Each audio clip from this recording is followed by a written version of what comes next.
Tiago, capítulo 4, versículo 13 ao 16. Diz assim: Atendei agora, vós que dizeis, hoje ou amanhã iremos para a cidade tal, e lá passaremos um ano, e negociaremos e teremos lucros. Vós não sabeis o que sucederá amanhã, que é a vossa vida?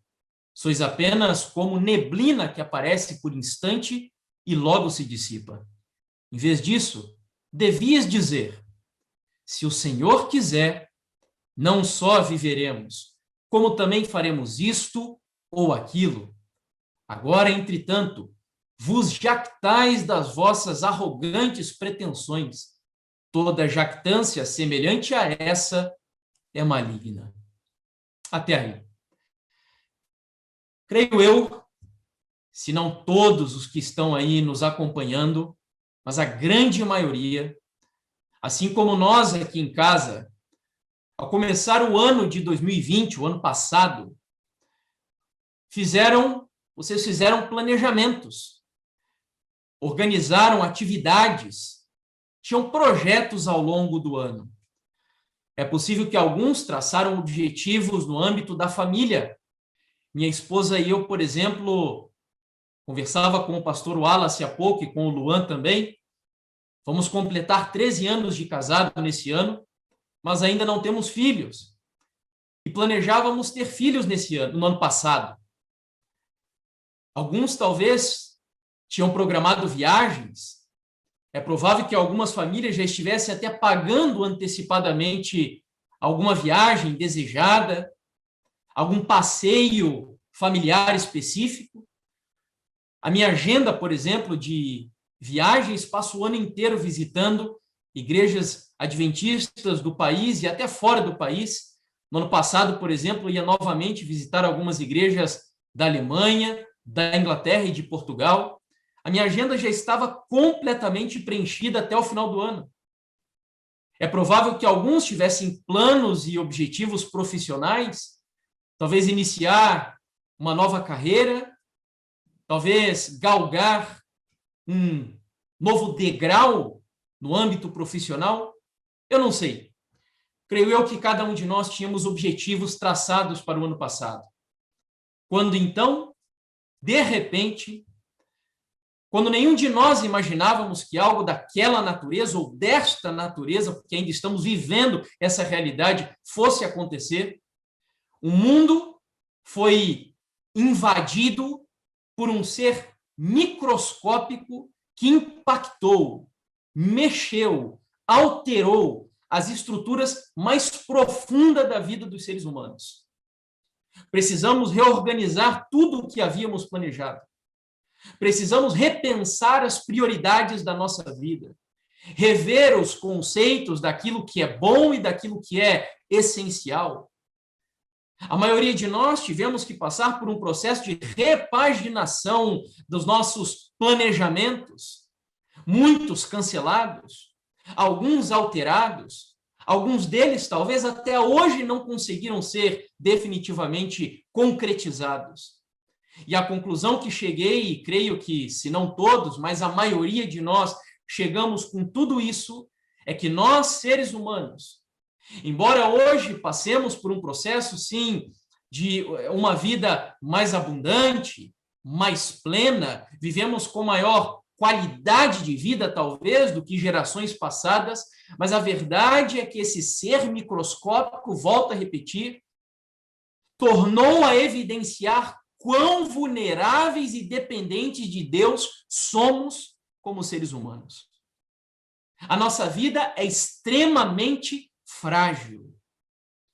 E a verdade é que quando analisamos o texto do livro de Tiago que acabamos de ler, ele está quase que ecoando, ao menos em alguns versículos da passagem, as palavras de Salomão no livro de Provérbios.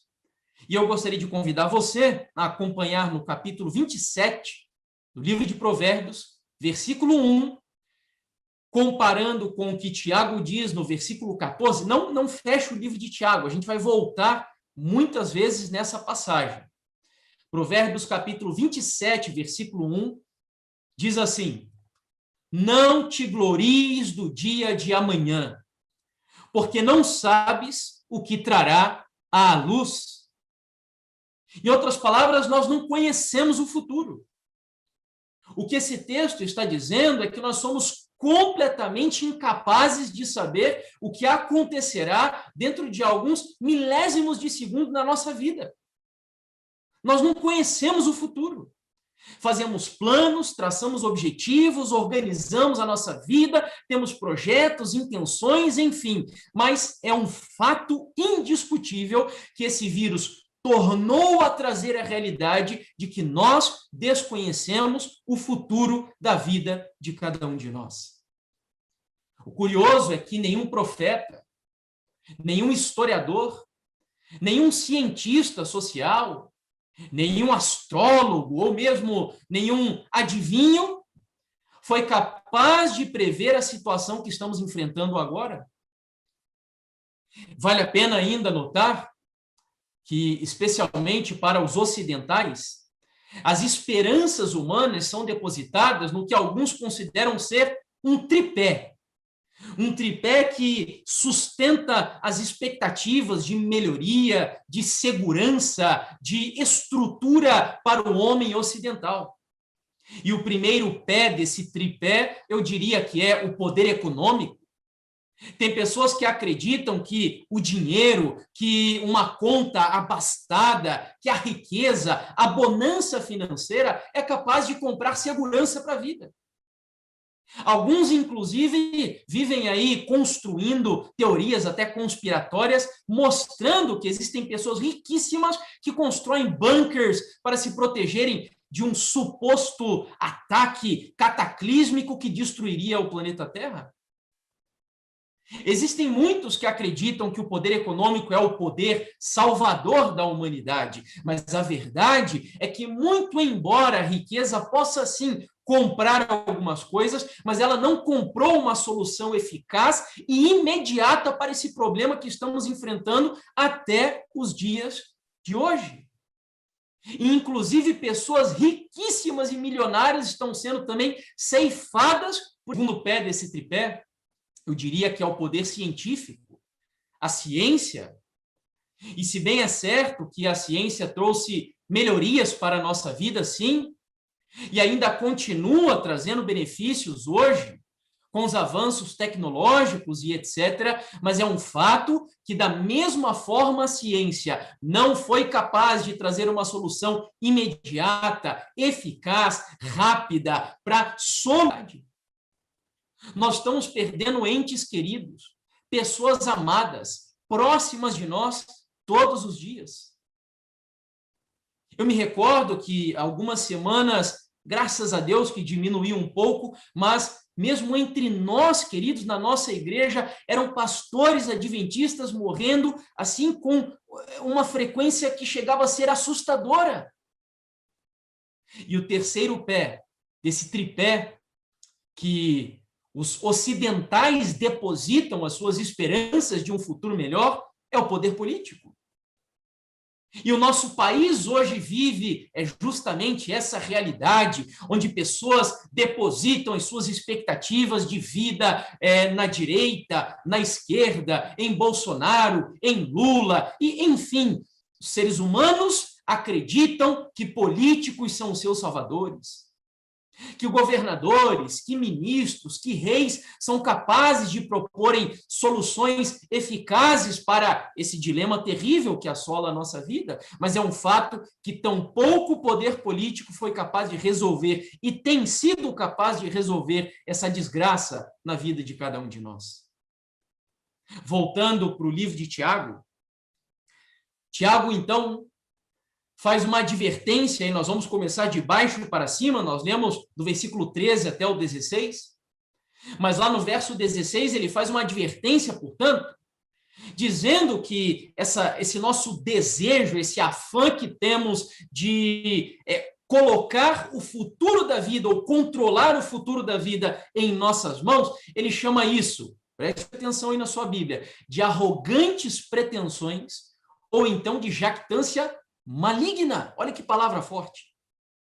Algumas versões, no lugar da palavra pretensões, diz presunções, presunções arrogantes e jactâncias, ou um orgulho maligno.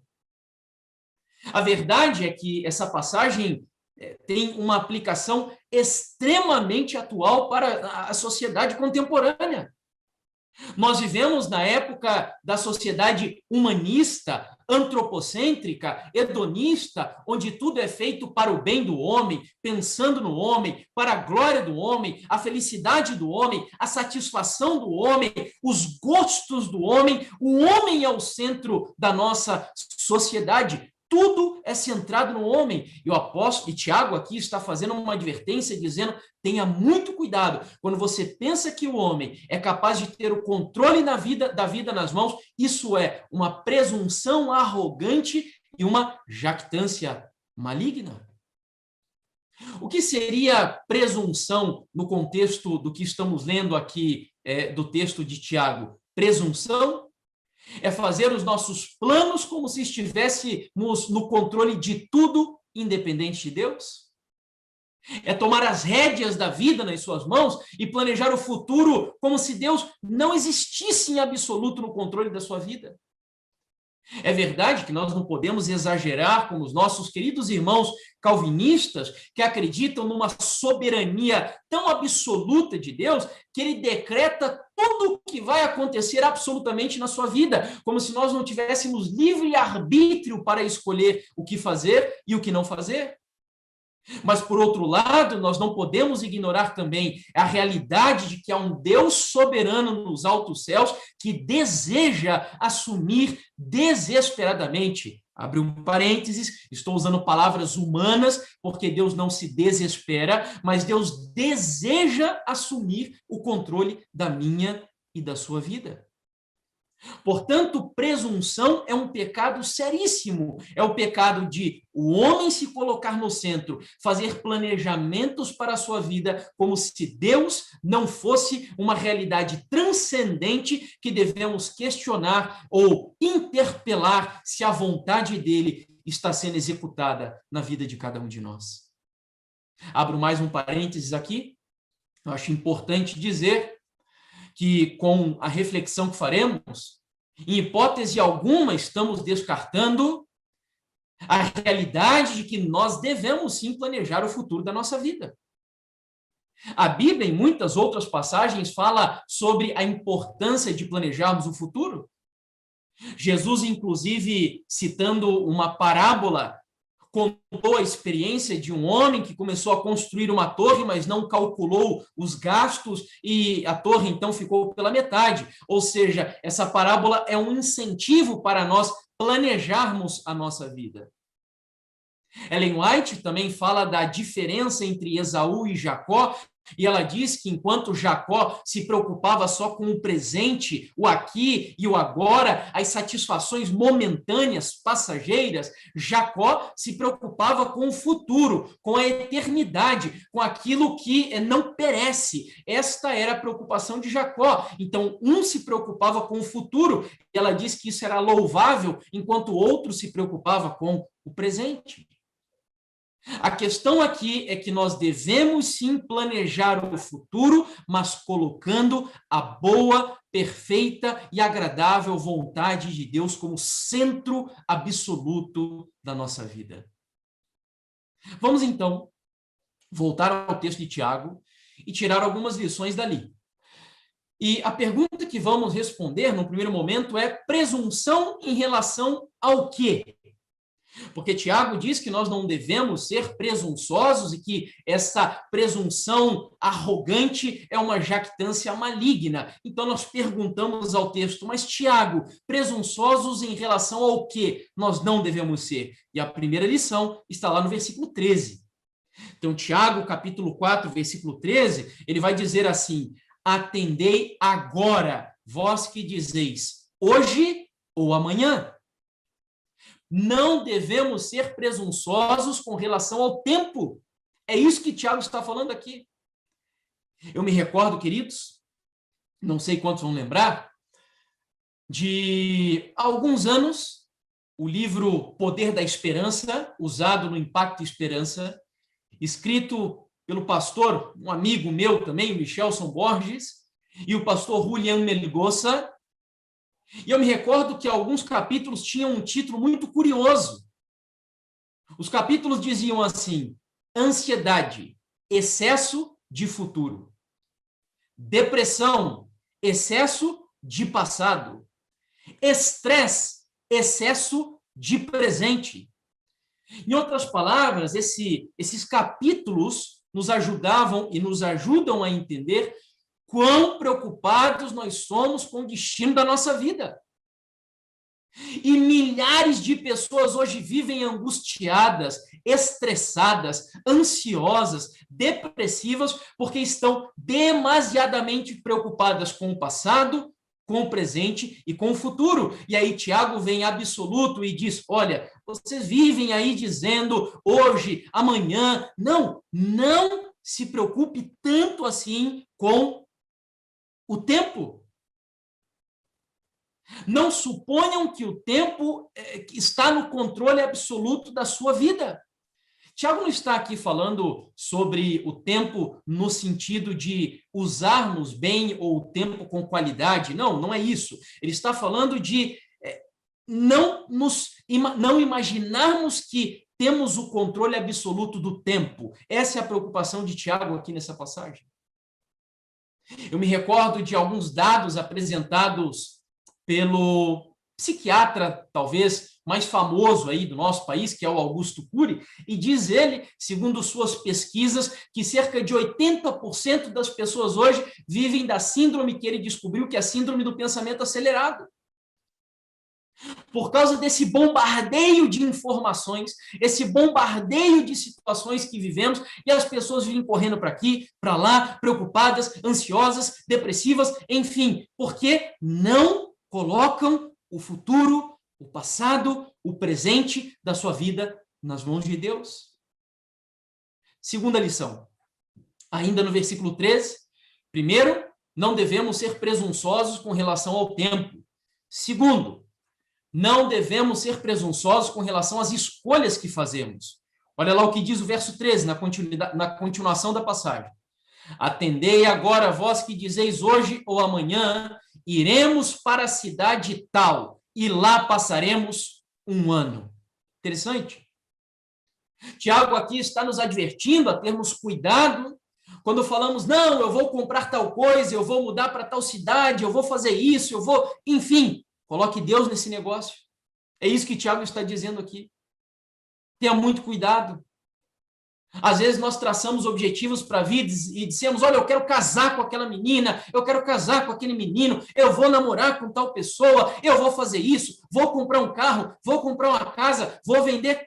Onde está Deus nos propósitos da sua vida? Você se lembra de Ló? Eu acredito que Ló é o grande personagem aqui, pelo menos que me vem à mente quando leio essa passagem. Ló foi insano. Ló foi louco. Ló foi, eu diria, até precipitado. Porque ele não colocou Deus ao decidir o futuro da sua família. Ele não se importou com a vontade de Deus ao decidir o destino da sua casa.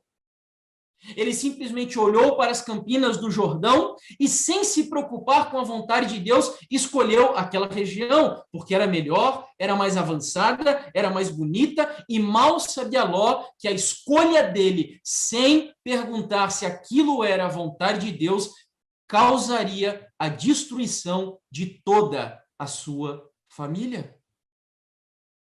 Eu achei muito bonito, queridos. Um jovem, cerca de 17, 18 anos, da minha igreja, da igreja que eu congrego, no finalzinho do ano passado, teve a preocupação de me ligar. Ele me chamou no celular, conversamos pelo WhatsApp, e ele estava a ponto de decidir, talvez, de tomar uma das decisões mais importantes da sua vida. Era decidir a sua carreira profissional.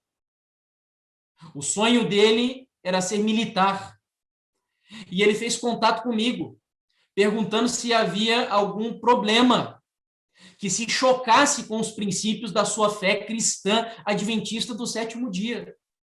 E eu achei muito linda essa preocupação desse jovem.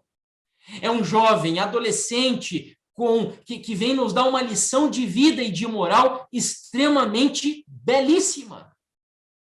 Preocupado em saber se, ao escolher o futuro profissional da sua vida, se isso se chocaria com seus valores e princípios aprendidos dentro de casa com seus pais. E aí conversamos muito sobre esse tema.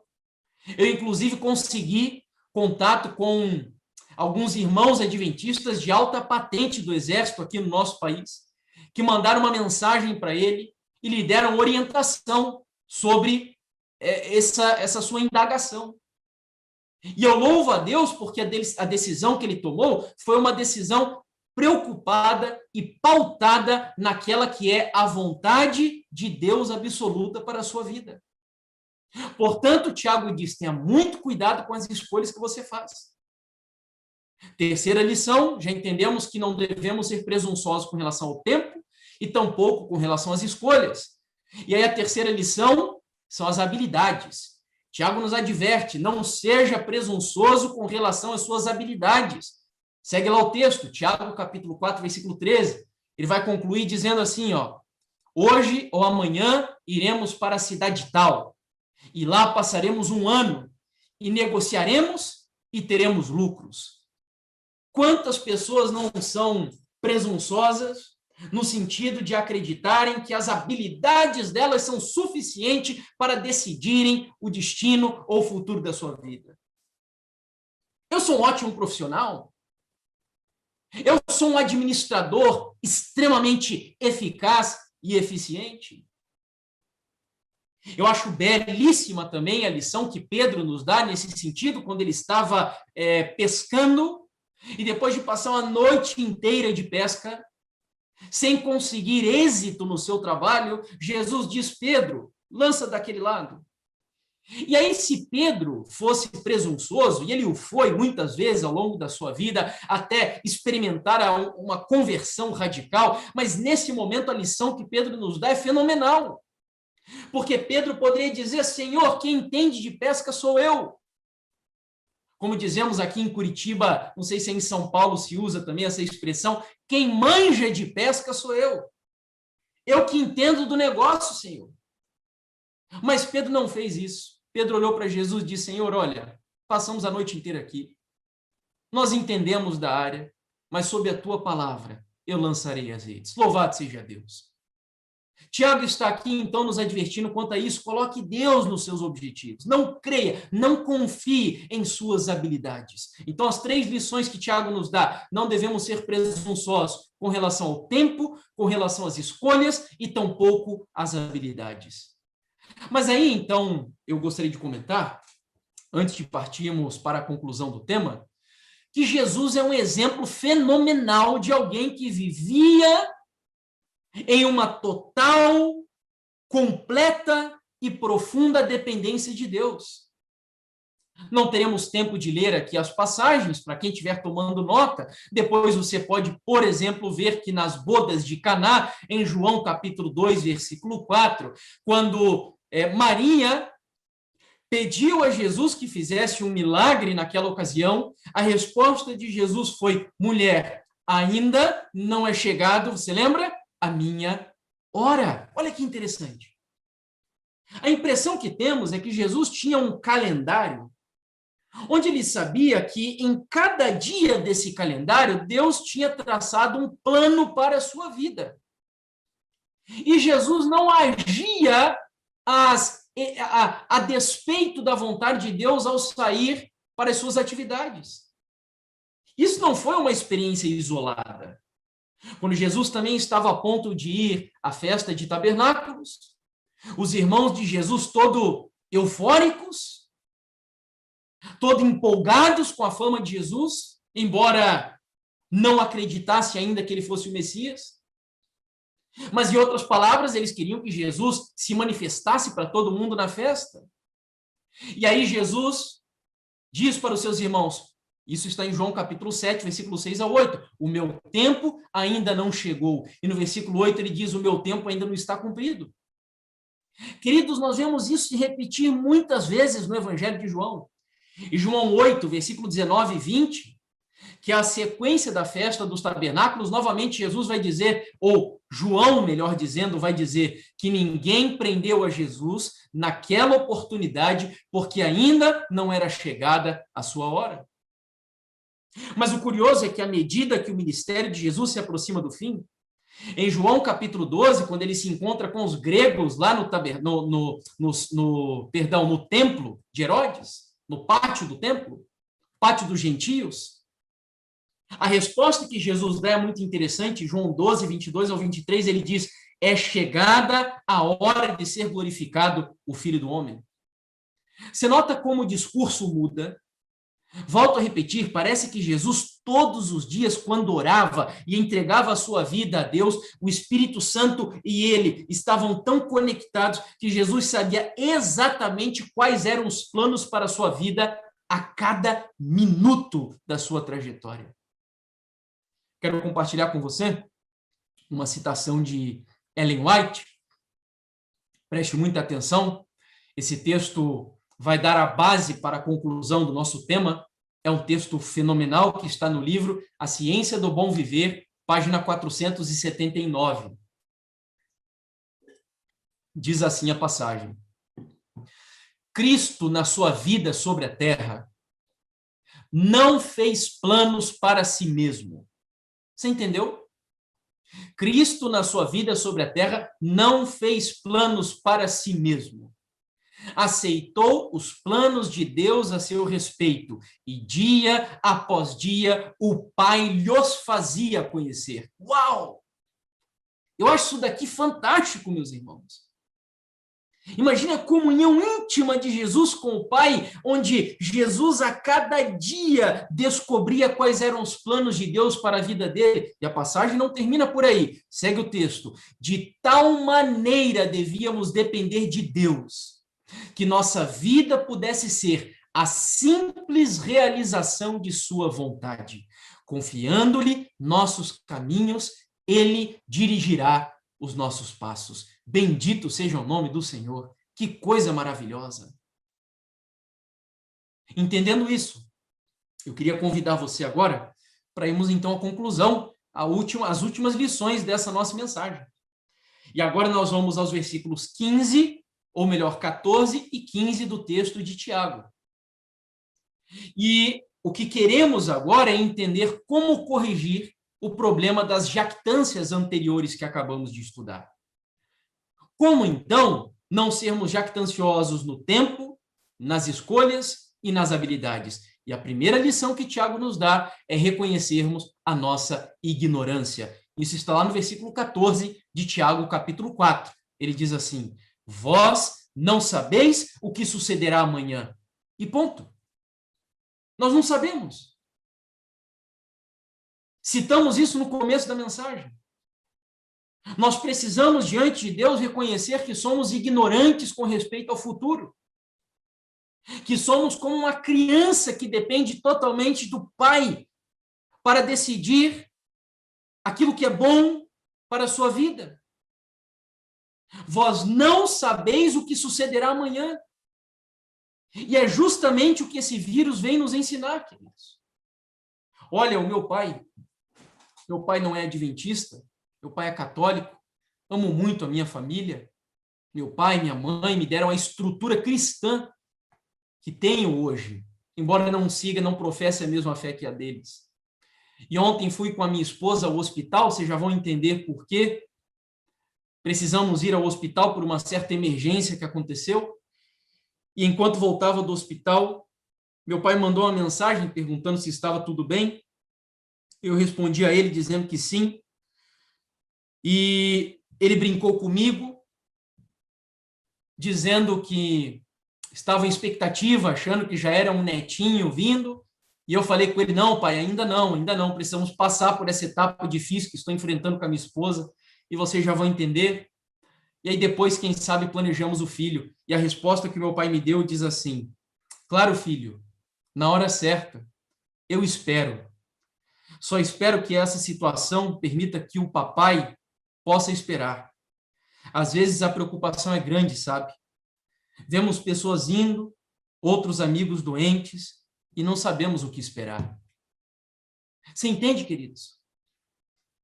Toda essa situação da pandemia está nos mostrando quão ignorantes com respeito ao futuro nós somos. Quão dependentes de Deus nós devemos ser. E isso nos leva à segunda lição do versículo 14, que é reconhecer a fragilidade e a brevidade da vida. Vejam que na sequência da passagem, Tiago diz: vós não sabeis o que sucederá amanhã. O que é a vossa vida? Sois apenas como neblina que aparece por um instante e logo se dissipa. Olha só. A nossa vida é extremamente frágil. Eu costumo dizer que a vida do ser humano é pó e vento. E que solidez isso tem se nós não depositarmos a nossa vida nas mãos de Deus? A Bíblia compara a vida dos seres humanos com um corredor veloz. Em outra ocasião, ela compara como se fosse um conto ligeiro, com a agulha do tecelão. Você já viu aquela agulha do tecelão que é extremamente rápida? Isso é a vida do ser humano. É como uma neblina que aparece e no instante se dissipa, como diz a palavra. Nós somos extremamente frágeis. Esse vírus tem demonstrado que a morte, eu ouvi isso através de um pregador, ela é democrática. E na matemática da vida é o sinal de igualdade para todos os seres humanos. Nós estamos vendo pobres morrerem e ricos também. Milionários e miseráveis. Indigentes e famosos. E recentemente alguém extremamente famoso faleceu por causa desse vírus. Queridos, talvez na nossa geração nós nunca tenhamos visto algo tão terrível como estamos contemplando. Eu nunca vi algo dessa natureza. Digo com certeza que meus pais nunca viram algo dessa natureza. Talvez os meus avós e os seus avós nunca viram algo semelhante a isso. Se o arauto desse vírus não mexer com a sua e com a minha vida, não chacoalhar a nossa espiritualidade, eu não sei o que vai mais mexer conosco. C.S. Lewis tem uma frase fantástica onde ele diz que o sofrimento é a trombeta de Deus para um mundo ensurdecido. E eu acredito que o coronavírus, de alguma forma, é uma trombeta do Senhor gritando aos nossos ouvidos, dizendo: deixa que eu seja o Deus soberano e absoluto da sua vida. Deixe eu controlar a sua vida profissional, amorosa, espiritual, financeira, enfim, deixe eu ser o dono absoluto do seu ser, da sua alma, da sua vida por inteiro. A vida é breve, é passageira. E muitas vezes nós perdemos tempo com coisas fúteis e não valorizamos aquilo que é essencial, o abraço de um pai, o abraço de uma mãe, o carinho de irmãos da igreja, enfim, queridos, Tiago está gritando aos nossos ouvidos aqui para a gente despertar. E aí a última lição que Tiago nos dá na passagem é reconhecer, vimos em primeiro lugar que devemos reconhecer a ignorância, em segundo lugar reconhecer a nossa dependência de Deus, a nossa fragilidade, perdão, e em terceiro lugar, aí sim, reconhecer a nossa total dependência de Deus. O versículo 15 conclui dizendo: em vez disso, devíeis dizer, se o Senhor quiser, não só viveremos, como também faremos isso ou aquilo. Olha só, olha aqui para mim. Isso pode até parecer clichê. Para alguns pode ser que seja apenas um jargão religioso, um senso comum de crente chato e retrógrado, mas não é. Isso é bíblico, o que eu vou lhe dizer. O que Tiago está aqui nos ensinando é que todas as vezes que fizermos algo na nossa vida, nós devemos dizer, se o Senhor quiser, eu comprarei aquela casa. Se Deus quiser, eu vou me casar com tal pessoa. Se for da vontade de Deus, eu vou me mudar da minha cidade para tal lugar. Se for do agrado de Deus, eu terei um filho ou não terei um filho. Tiago está nos ensinando a colocar Deus como centro absoluto da nossa vida. Sabe, queridos, às vezes, até quando nós demonstramos aparentemente uma fé robusta, sabe, quando a pessoa passa por alguma situação, e eu estou experimentando isso na pele no meu lar, e aí você diz assim, eu tenho certeza que Deus vai curar a minha esposa. E eu me adianto aqui ao dizer para vocês, contei para o pastor Wallace que desde o ano passado, mês de abril, quando minha esposa e eu pensávamos em ter um bebê no ano passado, além da desgraça da pandemia, no nosso lar, fomos acometidos com câncer de mama. E eu digo fomos, porque minha esposa e eu somos uma só carne. Se ela sofre, eu sofro. Se ela sente dor, eu sinto dor. E desde o ano passado estamos lutando com isso tudo. E, queridos, eu custei demais a fazer essa oração. Porque eu tinha medo de que a vontade de Deus fosse que a minha esposa morresse. E eu não tinha coragem de dizer seja feita a tua vontade. E a aparente fé que eu demonstrava ao Senhor, na realidade, era apenas uma fé que revestia uma ansiedade, um medo de que a vontade de Deus não se harmonizasse com a minha vontade. Para você entender o que eu quero dizer, o Timothy Keller, no livro Caminhando com Deus em Meio à Dor e ao Sofrimento, na página 252, ele diz assim, superficialmente, a abordagem do eu tenho certeza que Deus vai nos resgatar aparenta confiança, mas no fundo está repleta de ansiedade e insegurança. Nosso medo é que talvez Deus não responda ao nosso pedido de livramento. Isso é muito forte para mim. Foi muito doloroso para mim, queridos, entender que nós devemos depender de Deus e confiar que a vontade dele é sempre a melhor e absoluta na nossa vida. Eu conto aqui uma experiência breve dessa nossa trajetória. Nós tínhamos vários planos para o ano passado, mesmo depois que tudo isso aconteceu. E aí as coisas foram mais ou menos positivas. Minha esposa tem se tratado no SUS. Apesar de se tratar pelo SUS, Deus tem cuidado dela de forma assim maravilhosa, colocando pessoas que eu considero anjos que ele enviou para cuidar da minha esposa. Mas chegou no final do ano, nós tínhamos planejado já passar então o Natal, agradecer a Deus pelos cuidados com a nossa família aqui em casa. Quando minha esposa tinha terminado todo aquele processo de quimioterapia longo, doloroso, sofrido, irmãos.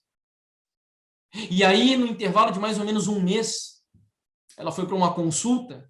A cirurgia de remoção das mamas estava marcada só para o mês de janeiro, mas nesse meio tempo, na consulta que fez com a mastologista ficou assustada, porque o tumor da minha esposa voltou a crescer de forma assombrosa, só no intervalo de tempo do término da quimioterapia até a cirurgia no mês de janeiro. Já estava com quase 10 centímetros o tamanho do tumor.